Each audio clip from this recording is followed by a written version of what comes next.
I'm going to talk a little bit about NFTs as well. Okay, because there's a lot of confusion behind this. People don't know what it is.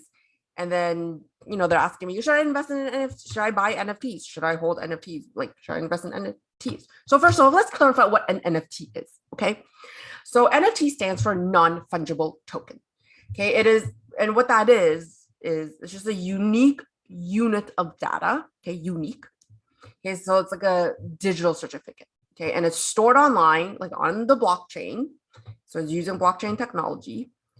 And that's what it is, right? And this unique unit of data can be like an image or a video clip. Okay, it could be like a song clip. It could be a meme. It could be anything. It's just it's a unit of data. It's stored online, and you and everyone knows that you have the original ownership to it. That's why it's like a digital certificate. Okay, ownership can be verified. So because of cryptocurrency was born on the blockchain, and using the same technology, using blockchain technology, okay, a new class of assets were born, NFTs. They're just digital assets. Okay, so imagine owning digital art, just like you owned a regular piece of art. Okay, so I just want to clarify what NFTs are and what they are not. Okay, so NFTs are not a currency. Okay, you know how people will come up to me and be like, should I invest in Bitcoin? Okay. And then they're like, should I invest in NFTs? NFTs is not a currency. Okay. You don't just invest in any NFT. Anyone can create an NFT. Okay. Just like how anyone can paint something. I can, take a piece of paper, draw something on it and call it art. And then I can go outside into the marketplace across the street and try to sell it and hope that random person will just pay a lot of money for it. Okay. The same idea with NFTs. Anyone can create an NFT. I can take a photo of, this coffee mug and I can make an NFT out of it, put it online and try to sell it. Okay. So companies are tapping into the space. Okay. They're utilizing NFTs as a way to increase their revenue streams. Okay. So how are they doing this? So first of all, I'm going to illustrate how you can buy an NFT and if you decide to buy an NFT. Okay. So NFTs has been a great, it's a great opportunity for artists, okay, to promote their work. So traditionally, let's just take an artist, for example. They make a painting. It's just one painting, right? There's one original painting, and then they go out to an art gallery or they have a show and then they try to sell it, right? With an NFT, they can create digital art pieces now, right? There's a digital piece of art and they can sell 10 of them because this is digital, right? You can make 10 copies online, but there are 10 original copies. So artists has a show, is artist is launching 10 pieces, maybe they have a couple of pieces, like they have like 5 art pieces, and each of those 5 art pieces, they created 10 NFTs. So here's a digital art piece, and there are 10 original ones for each of the 5. So now they're going to auction it off. People are going to be like, well, first who would buy it, right? So it's like, who is this person? Who is this artist? Are they popular? If they're like a nobody, it's like, why would anyone invest in that art piece? Why would anyone buy this like art piece if we don't know who they are? But then they'll look at the art piece and be like, okay, yeah, I like the art. However people judge and evaluate art, right? So again, artists, like what makes art valuable? There's scarcity. If there's like only very few pieces, there's only one Mona Lisa. And so a bunch of like the Picassos and whatever, there's only one original. So they're super valuable because there's a scarcity value. But also there's like the name, right? There's popularity. Like, oh, it's a Picasso. Oh, it's like Andy Warhol or whatever, right? They're popular. People like them, right? So when an artist goes online and tries to sell their art, if they're a nobody and they have no following, if nobody knows who they are, chances are no one's gonna buy their pieces. So let's just say a popular artist goes online and they reach out to their followers, They email them, they send them notes or whatever, show up on Instagram telling them, hey, I'm auctioning off my new collection of art pieces. And there are in the form of NFTs, right? So they put up their art, their digital artwork online. There's NFTs for each of them. And then they can just put out, allow it to go up for auction. People bid on them, right? People bid on them, they win. And then whoever bid on them, let's just say myself, I bid on one of them and I pay, say, like, $250 for one NFT of this artist. Then, I get this, I own one of the original digital copies of whatever pieces. So I am the original owner. Everyone knows it, right? And then there's the aftermarket. Immediately, if there's like so much demand, people are like, oh, I want it. Like, I couldn't get my hands on it. I can go turn around and sell it for $500. Right? And again, it's all based on supply and demand. If it was so popular, people are like, oh, damn, like I'll pay $500 for it. I sold it for $500. I paid $250 for it. I just made a return, like a quick double. Okay. And this is the game changer for artists. Every time it gets resold, the original artist, the artist will get a percentage of the resale. Now, I think it works for, if I also sold it, I think a percentage of it comes back to me. I'm not quite sure. Do not quote me on this. I can't remember. But for sure, the original, like the artist will continue to it's like basically collecting a royalty. Whereas if you sold an original piece of art, like tangible piece of art, you sold it to a buyer, that's it. If that buyer resells it, like as the original painter, I don't get any of that coming back to me.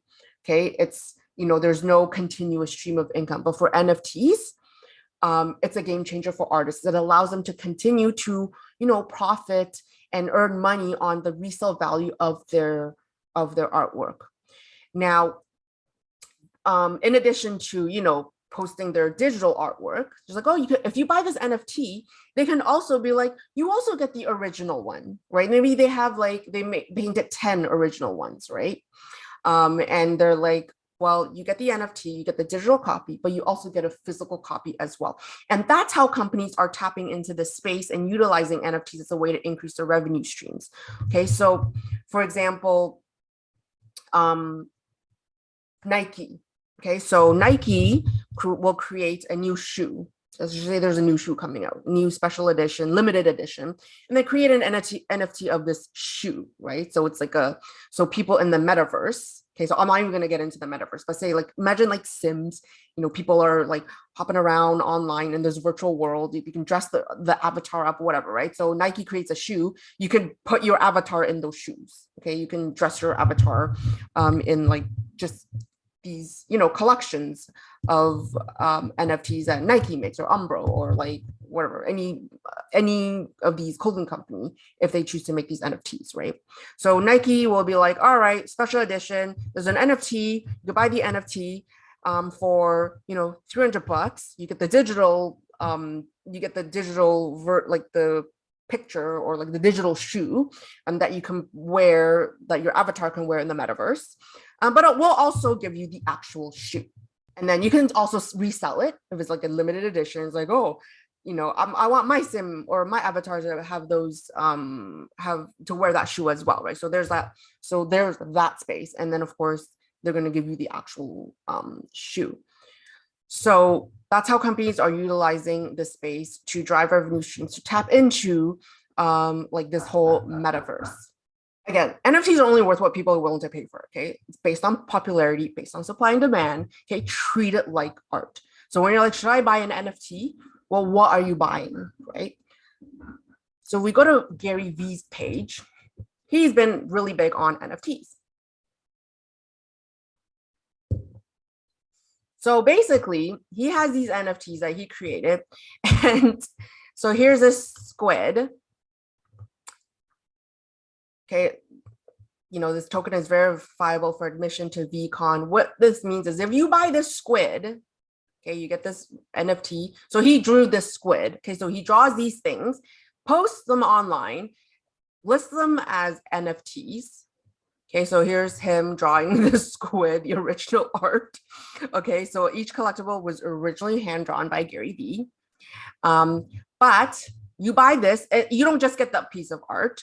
They're saying you get 3-year admission to VCon, so his live conference. So he hosts all these, he's a motivational speaker or whatever. He hosts these conferences, which is his annual super conference. So 3 years worth of that. And then maybe, so in this case, that's all he's that's all he's offering, right? Maybe other pieces that are more expensive, you get, access to his private group or inner circle, whatever, right? But basically attached to these NFTs, you basically get admission to his conferences in 2022, 23, and 24. And this is what he drew. And he made it digital, like a digital piece of art. Okay. And if you look on his site, just like how much these things are. So this is listed in Ethereum. So it's 15 Ethereum. This is going to change because the price of,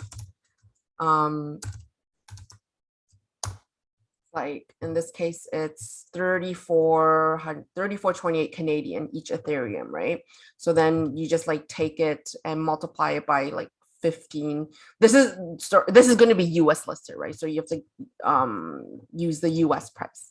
So basically this one NFT is worth almost $41,000. Okay. And now you're like, why would anyone in their right mind buy this? Okay. Gary Vee has a cult following. He has a lot of followers. He has made a lot of people like super rich. He has a lot of rich friends. People will buy this. Okay. Again, it is all about the popularity, who they're following is, how much, and if people are willing to just support him, make these purchases. And it's like, oh, I get to go to Gary Vee's conferences from 2022 to 2025. Okay. And then he just announced, okay, well, Snoop Dogg is joining. That's wonderful. That's pretty sick, right? So again, they're just packing on value on these NFTs. Because really, why is this worth $30,000 or whatever it is?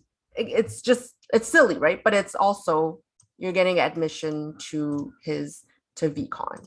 And he's hoping, because he's created a name for himself, maybe, he could, like, this sperm whale could be worth something on its own, right? But also, if someone buys it and they're like, I don't want to go to this conference or whatever, maybe he went to like one of them, and then there's still 2023 and 2024 left, 2 tickets to VCon, he could just like sell this token. Could be at a loss, could be at a premium price, who knows, right? And they can just like, get rid of it, sell it. If they don't want it, sell it to the next person, whomever this buyer is willing to pay whatever price that he's offering. Okay, so that's how NFTs work. You're treating it like art. So don't just go around buying NFTs or whatever, the first NFT that you see. Anyone can create an NFT. You and I can create an NFT like today, list it, and I can pretty much guarantee nobody's gonna buy it because nobody knows who we are. And but also like Gary Vee or like companies like Nike, there's usually something else attached to it that has some sort of value.